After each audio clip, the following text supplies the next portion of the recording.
right, let's hit the field. All right. Just wanted to talk, that's all. It's Tuesday, June 11th, and the Yankees were trying to make it a 3-game win streak in Kansas City against the Royals. Marcus Stroman on the mound looking for win number 6. My recap, your reactions coming up next. This is NYY Recaps. Welcome to Yankee Stadium. Just when they thought I was out, they pull me back, kid. All right. Welcome back, everybody. Welcome back. Make it 3 wins in a row for the Yankees after a momentary hiccup against the Dodgers.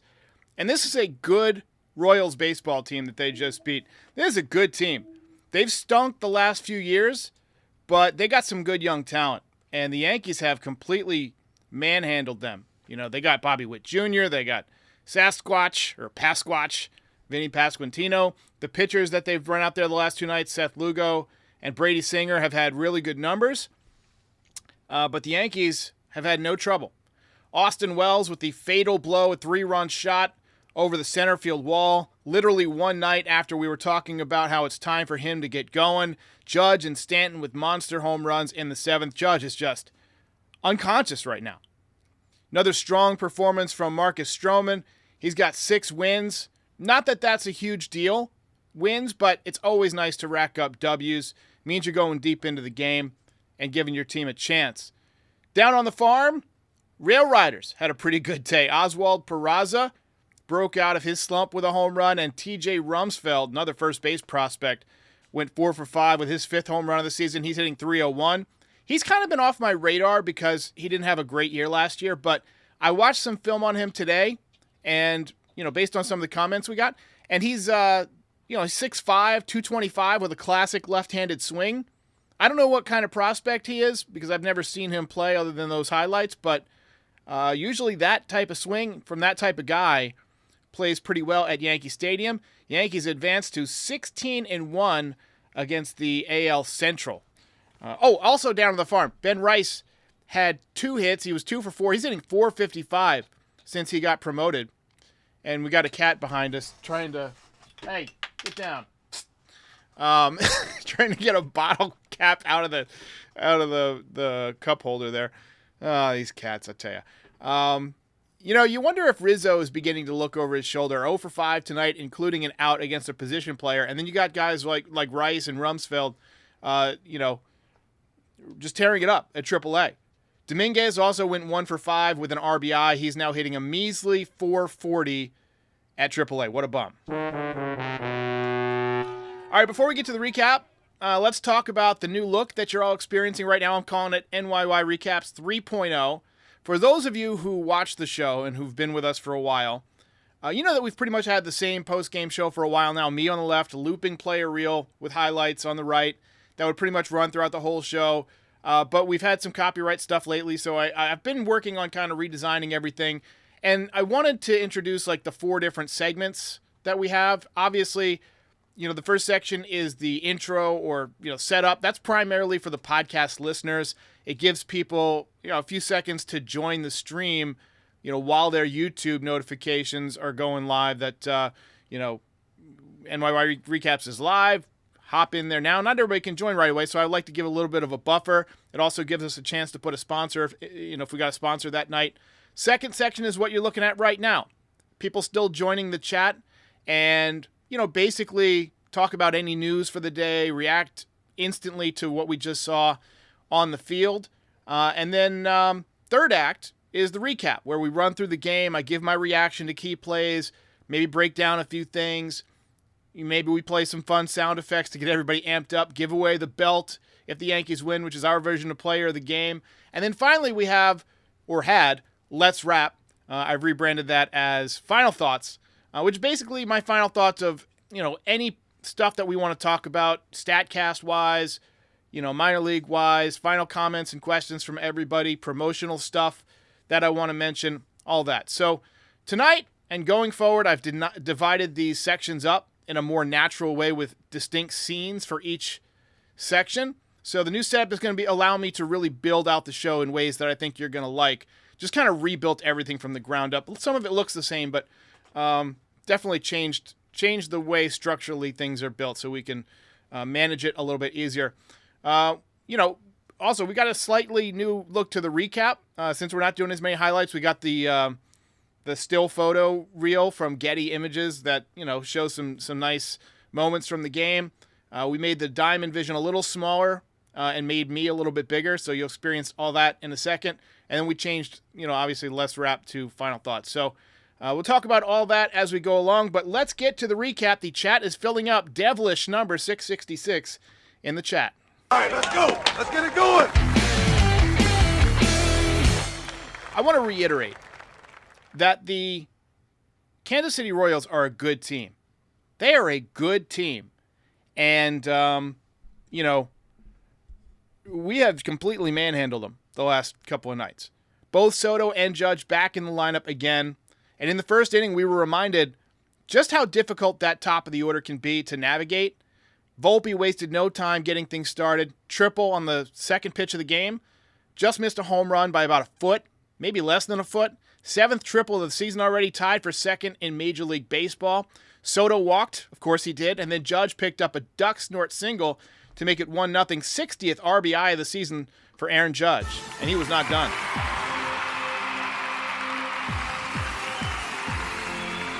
Nice base running, better slide by Juan Soto to score on an RBI fielder's choice by Stanton. This Soto kid is pretty good. Maybe we should keep him around, I think. Rizzo also back in the lineup, banged into a double play to end the inning. He had a tough night. I feel like almost everything he hits these days is a ground ball right to the second baseman. I know he hit some balls hard tonight. He almost picked up an extra base hit that was just foul. And then one of the outs or one of the offers was a error that could have been a base hit, but it was, again, second base, hit hard. Yankees picked up another run on a line drive single by Gleyber Torres. Good at bat, laid off some top sliders that he probably would have been chasing earlier in the season. And then the next batter was Mr. Austin Wells. That ball is high. It is far. It is gone. What's the mustache ride? Austin Wells handing out the mustache rides. All's Wells, that ends Wells. That made it 3-0. 417 feet. And he's just, he's unbelievable. He's just, he's 6-0. I'm sorry. He's just unreal with the power. I want him to be a little bit more consistent. That you don't see catchers hit balls like that very often. We just need to get him a little bit more comfortable in the major leagues. Funny that just yesterday we were talking with Aiden from Fireside Yankees about how he needs to get it going, how he needs to turn it around. And tonight he looked great. He also hit a rope for a base hit. So good night for Austin Wells. Bottom four, really nice defensive play by Anthony Rizzo on a pop-up. He had basically he was sprinting towards right field. Gleyber Torres was sprinting towards the same spot. So they're kind of like running towards an intersection, and I thought that was going to solve some of our offensive problems right there. But Rizzo ended up making the catch, avoiding the collision. Nice play.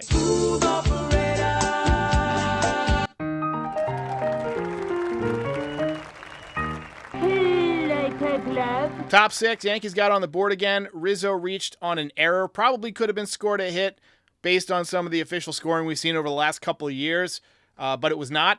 Wells followed up with a rope to right field for his second hit of the game, and then Oswaldo Cabrera ripped an RBI single to knock Singer out of the game. That made it 7-0. I tell you, Royals pitchers, Seth Lugo and Brady Singer, they came into this series with really, really good stats, and the Yankees have completely manhandled them. So it says a lot for the Yankees offense now that you got Judge and Soto back in the lineup. Let's talk about Marcus Stroman. He was done after 5 2/3 shutout innings. 4 hits allowed, 3 walks, 1 strikeout. His ERA on the season is down to 2.82. 14 starts, 79 2/3 innings. Not a strikeout pitcher, 58 strikeouts, 34 walks. More walks than strikeouts in this game, but still a very respectable 1.24 whip on the season. I don't think he makes the All-Star team, but he's had a damn good season, and we need to recognize that. He left the bases loaded for Ron Marinaccio, and Marinaccio pitched really great to get a strikeout to get out of the jam, which led to this call. Hey, Derek. I thought Ron Marinaccio kind of looks like Joaquin Phoenix when he played Commodus in the Gladiator movie. What are your thoughts? I don't personally see it, but I just watched Gladiator again a couple of weeks ago, and that movie holds up. Are you not entertained? Yankees broke out the long ball in the 7th inning. It was the two big guys, and the Yankees pretty much always win when both these guys hit home runs. First was Aaron Judge. It's another home run for Judge. All right. Here comes the Judge. Home run number 25. Left center field, 436 feet. He is just unconscious right now for about a month and a half. And his barrel rate over that time is right around 40%, when the major league average is about 7%. So he's more than 6 times better at barreling the baseball over that span than the average player. And he's so huge that when he barrels it up, it's destroyed. If he barrels it up and it's in the air, goodbye, home run. That's why he's probably going to hit 60-plus home runs again. And then we had another great voicemail. All right, let's just get it out of the way. All right. Aaron Judge is the best player in the history of baseball.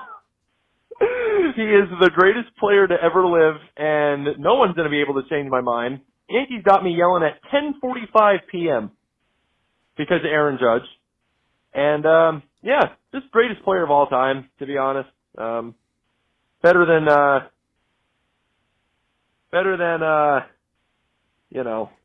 everyone. Everyone. Jared Williams says Yankees are 8-0 this season with both Judge and Stanton homer in the same game.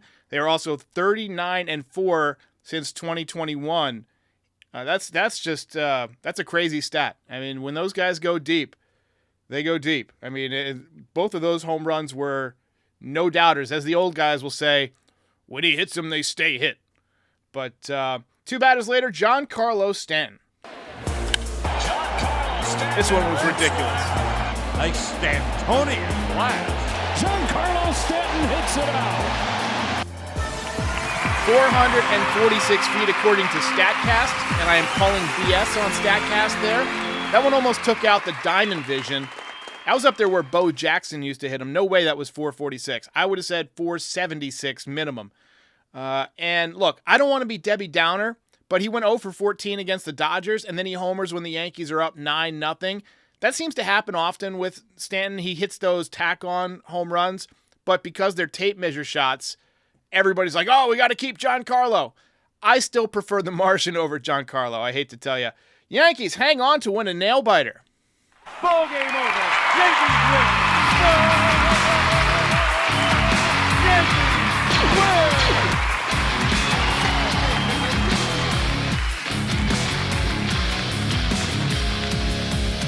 You're a winner. 992, now 940 in the chat. 1,000 including Twitter. Be sure to like and subscribe. And we are on a mission to get to 40,000. We're at 39,500 and something. And when we get to 40,000, we're going to give away some Yankees tickets.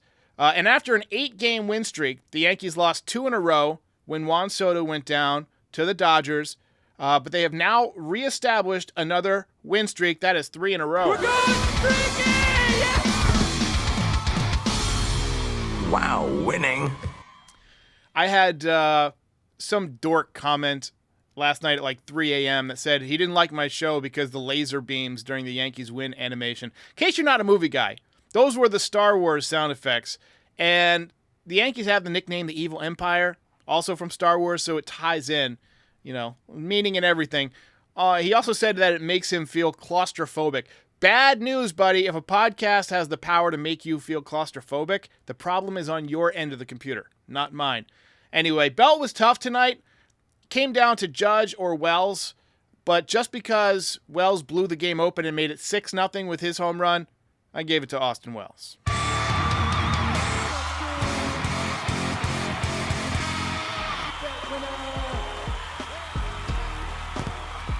Canyon says, how can people not be subscribed to this channel? I appreciate that, my friend.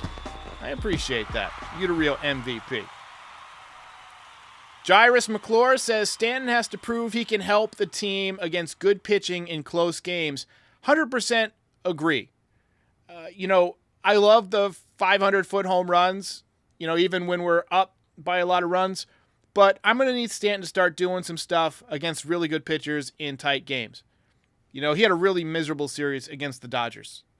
And we can't have that in the lineup, in a potential playoff series. I don't know who we're going to face in the American League, but there's a good chance that if we make it to the World Series, which I feel like the Yankees might do this year, they're probably going to face off against the Dodgers.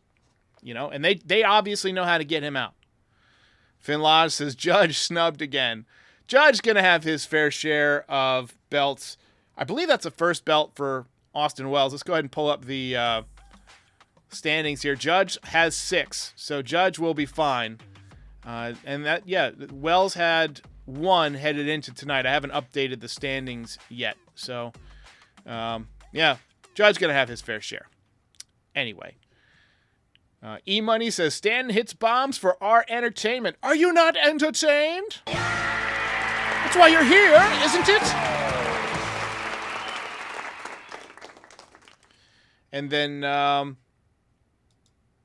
Finn Lodge says, Stanton has proven, folks, a big vet bat should not be underestimated.